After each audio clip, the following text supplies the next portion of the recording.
Here are my sourdough starters, and I'm going to show you how I use them to make sourdough recipes all throughout the week. Hello and welcome back to my channel. I'm Marissa if you are new around here, and I am a pharmacist and health coach. I am very passionate about food, cooking, and health and wellness. And in the last couple of months, I have really gotten into sourdough and baking bread at home. Prior to that, I had never baked bread before, so this has definitely been a new learning experience for me. Initially, I felt very overwhelmed by sourdough and bread baking, and it was the reason why I waited so long to get started. Not every first attempt I had was successful, but once I got my mind wrapped around sourdough and started to gain some experience with it, I started to feel much more confident with it, and now it feels easier and much more doable. I have learned along the way that sourdough is both an art and a science, and it's actually really fun. I find the whole process to be very creative, meditative, and stress relieving, and the end result is totally worth it. I say all that for those of you who feel overwhelmed by sourdough and feel nervous to get into it, or for those of you who have already tried it but didn't continue on with it. So if I can do this, then so can you. I'm not trying to be the best artisan baker here. I just want to make some delicious sourdough recipes for me and for my friends and family. So I hope that this video helps you feel more comfortable with getting started, maintaining a sourdough starter, and making delicious sourdough recipes. So I started off my week by making some sourdough discard English muffins. I had run out of English muffins and I needed to restock. This was actually a brand new recipe. I had a bunch of discard that I wanted to use up, and so I found this recipe on my favorite blog. I've been getting a ton of my sourdough recipes from the Farmhouse on Boone blog, and they always come out really good, and like everything has been super easy to follow, and I just really love her blog, and I've been making so many recipes from her. So highly recommend if you're like brand new to sourdough. She's just got a lot of like easy beginner recipes. So these English muffins are using sourdough discard, which is kind of cool. So as you can see in my mason jar there, I have quite a bit of sourdough starter that is present, and I wanted to use up some of it before I would go ahead and feed it again whenever I'm ready to bake something else with my all-purpose sourdough starter. I have two starters, and you'll see the other one later on in the video. So anyways, so essentially discard is sourdough starter that's removed from the jar prior to it getting fed more flour and water. If I didn't want to use the discard and I just instead wanted to feed my starter and use active starter for a English muffin recipe, which she does have on her blog, I would probably have to feed my starter just a little bit more flour and water than I would really want or need for a recipe, and then it would just overtake the jar, probably overflow, and it would just be too much, and I just don't need that much. So by using some discard, I'm just kind of helping to control it, because your sourdough starter is like a living thing, so it does grow and you kind of need to monitor that, and so by using the discard, I'm just kind of keeping it more manageable for myself. Okay, so basically I just put all of my ingredients into a large mixing bowl, which was all-purpose flour, water, sourdough discard, honey, salt, and baking soda. That's all the ingredients that are going to be in this English muffin. If you go to the grocery store and you look at the ingredients that are in the English muffins, you will be shocked to see just how many are actually present. So this is going to be a lot healthier, and it also tastes 10 times better just because it's so fresh and it's really good. And also the English muffins get really thick, way thicker than the ones that you can find in the grocery store. Okay, so after I was done mixing the dough together, I used a dough whisk for that. I put it onto my cutting board using a dough scraper because it was a very sticky dough. And then I did knead the dough by hand for a couple minutes, maybe like 5 minutes, just to help the gluten kind of develop, which is what helps the dough have its structure and shape and hold its structure and shape. You'll notice when you do this that the dough just feels very loose.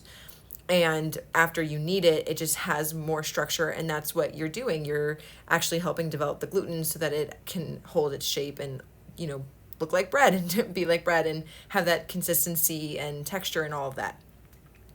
So then I rolled it out, and then I used a biscuit cutter. She said a English muffin cutter. I didn't know there was such a thing, but apparently there is, so you can go ahead and get one if you'd like. But I had this biscuit cutter, so I just went ahead and used that.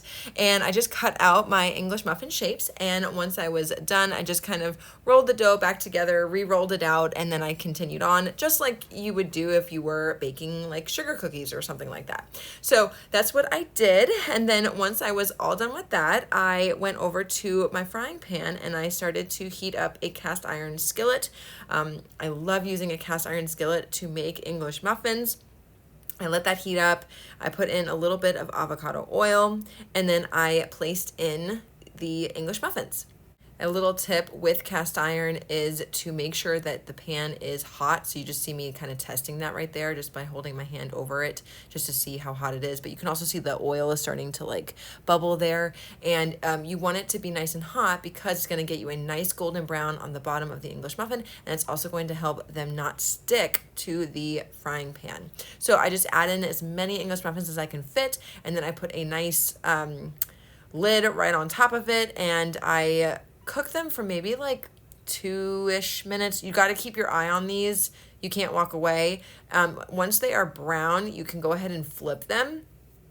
And once you have flipped them all, and I think I even like messed it up a little bit here and I left it in. Oh, there it is. Okay. So you guys can see that it's always fun in the kitchen when you're cooking with me. But yeah, once you go ahead and flip them all, and it's okay. It's no big deal. Like if something like that happens to you, just laugh it off and move on. It's all good. And you know, as I think Carla Hall said it on The Chew, it was like a show a while back.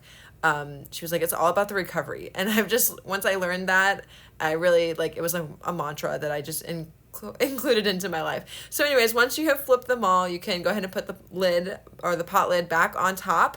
And I usually cook them for like 10-ish minutes, maybe like 8 to 10 minutes. Just set a timer, put it on a very low heat so that they don't burn. But you just want to do it this way so that they cook all throughout and the middle is nice cooked through, done. And this is what they looked like when they were all done. I usually just let them cool off a little bit and then I go ahead and slice them. And usually I have one just to like taste it and stuff, but for these, I was really just trying to meal prep my way through them. I think there was a little one. I did taste it because I feel like you gotta. I mean, come on. But anyway, so once they were completely cooled, yep, there's the one with the butter on it. That's the one I ate. Okay, the rest of them, I just cut them and I placed them in a Ziploc bag and placed them in the freezer. So this right here has helped me make sourdough possible. I am super busy. I do not have time to be cooking and baking, like especially like cooking from scratch kind of stuff and work. I don't have time to do that every single day. And so for me, in order to make this a reality in my life and something that I can consistently do, I really heavily rely on meal prepping. And you can 100% meal prep sourdough, and I do it every single week. Okay, so the next recipe that I made this week that included my sourdough starter was this 1-pan sourdough skillet. So right after I put the sourdough discard English muffins in the freezer, I went ahead and fed my other starter, so my whole wheat starter. So I fed that with some whole wheat flour and some purified drinking water, and then I let that sit out on my counter for several hours until it was doubled in size and it was nice and bubbly. At this point, I was done using my all-purpose starter for the day, so I placed that back in the refrigerator. Putting it in the fridge puts it on pause, and this way it is there when I am ready to use it again, whenever that is. So then several hours later, after my whole wheat starter had doubled in size and was nice and bubbly, I went ahead and started prepping all of my dinner ingredients, and I was making this like 1-pan sourdough skillet, and it's kind of like almost like a meat pie, but like with no crust, just like a crust on the top. It's really good. So I just went ahead and chopped up some onions, some mushrooms. I also had some fresh curly parsley that I chopped up and some fresh rosemary as well. I have so much rosemary in my garden, so I'm trying to add it into like everything that I'm making, if it's appropriate, obviously. And then in my cast iron pan, I put in some ground beef and I just allowed that to brown up and used my wooden spoon to chop it into like little bite-sized pieces. I seasoned it with some salt along with some garlic powder and some onion powder. And then I just used my wooden spoon to mix that all together. And once the meat was completely cooked, I used a spoon to take it out of the frying pan here. And then I added in some of my vegetables so I could saute those. So I had the onion and the mushrooms. I put in some garlic, seasoned that with salt and pepper, and allowed that to saute. And then once it was done, I put in some fresh baby spinach, allowed that to wilt down a little bit. And then I put in some frozen mixed vegetables. You could do frozen peas and carrots, or you can use like an assortment of frozen mixed vegetables, whatever you have on hand. And this is what I had today. Sometimes I alternate between the two. And I just allowed that to cook a little bit and all the flavors can kind of blend together. Then I kind of went rogue on the recipe a little bit and I added in some water and some beef bouillon. I just like gravy, like with my meals and stuff. And so her recipe, I don't believe calls for this, but I just decided to add it in. So I put that in. You can also use vegetable broth or beef broth, whatever you have on hand. I put in some fresh herbs. That's the parsley and the rosemary. And then I put in the cooked ground beef. And then I used a spoon just to mix that all together kind of carefully. I think my frying pan is not quite large enough for this dish. Maybe I need to like get another one that's just a little bit larger in size, but anyways, it's working for me now. Then I turned off the heat and I went to prepare my topping. So in a large bowl, I cracked in some eggs. I put in some salt, some fresh chopped parsley and rosemary, some avocado oil, some baking powder, and of course my whole wheat sourdough starter. That's the star of the show here. And so I went ahead and just mixed this all together. It takes a little bit to whisk together. I shouldn't say whisk because I wouldn't use metal, but I just use my wooden spoon and just have a little bit of patience and it does mix together. And then I poured it right on top of the meat and veggie mixture in the frying pan. And you can even use a spatula just to make sure that you get all of that sourdough goodness on top of your meat and veggie mixture. And then I put in a cookie sheet in my oven, and then I put the pan on top of that because I did not want the gravy that I had made in there to overflow and make a huge mess in my oven. So that way I just cover my bases there. And then I'm done with the whole wheat starter for the day, so I just put it back in the refrigerator until I'm ready to use it again. And then once the skillet was done, I took it out. This is what it looked like. She said that you could add some cheese on top, and you totally could if you wanted to. I have in the past, but I didn't have any on hand the day that I made this, so I just kind of went without it, and I thought it tasted just as good. So either way, this thing is delicious. So this is what it looks like, and I probably should have let it like cool off a little bit before I dug in so that the gravy kind of stuck to the meat mixture a little bit more than it did, but it was still really good. This is what it looked like. It's very satiating and filling and delicious. So that was my dinner that night. Then later on in the week, I needed to make some sandwich bread. So I made my whole wheat sourdough sandwich bread. This is the recipe that I also showed in my how to make sourdough bread video. And in that video, I made like a rosemary sourdough bread, and it was so good. So the only difference here is that I'm not using rosemary, and I'm using my whole wheat starter and some actually freshly ground flour, as you guys will see in just a second. So same recipe, just different starter and flour. So I fed my whole wheat starter with some whole wheat flour and some purified drinking water, and then I let that sit out on the counter for a couple of hours until it had doubled in size and it was nice and bubbly, and it was ready for my bread. And once it was ready to go, I put together my dough. So I needed to first make my flour. So I'm using freshly ground flour here, which I am making myself by using my Nutrimil grain mill. And it's really easy. You just take the wheat berry and you just go ahead and pour it right into this like top shoot area, and then it just gives you fresh flour, as you can see. I'm using hard white wheat berries here, and it's super simple. So however much flour I need for the recipe is how much wheat berries I go ahead and grind up. And I just think that this process is so cool, and you are getting so many more health benefits and so much more nutrition when you do this. And then I prepared my dough. So in a mixing bowl, I put in some softened butter, some honey, some salt, along with my whole wheat sourdough starter, some water, and my freshly ground flour. Then I go ahead and mix this all together. So I like to first mix it by hand using the dough whisk. And the reason I do this is because I'm using freshly ground flour. This is what it looked like once I was done mixing that together. And then I just let it sit for a few minutes. While I let that sit, I just put my wheat berries into this container, and I left this in here because I thought it was fun for a good laugh here. But as you can see, look at all those wheat berries that I missed going into the container there. Anyways, you want to store them in an airtight container. There you go. All right, back to the bread. So I let it sit for a few minutes before I go ahead and mix it. And right here is just replacing what I would have to do by hand, which would be kneading the bread for like 10 or 15 minutes. So basically I just let the bread go in the mixer, KitchenAid mixer, and I put it on level 2 for about 10 minutes.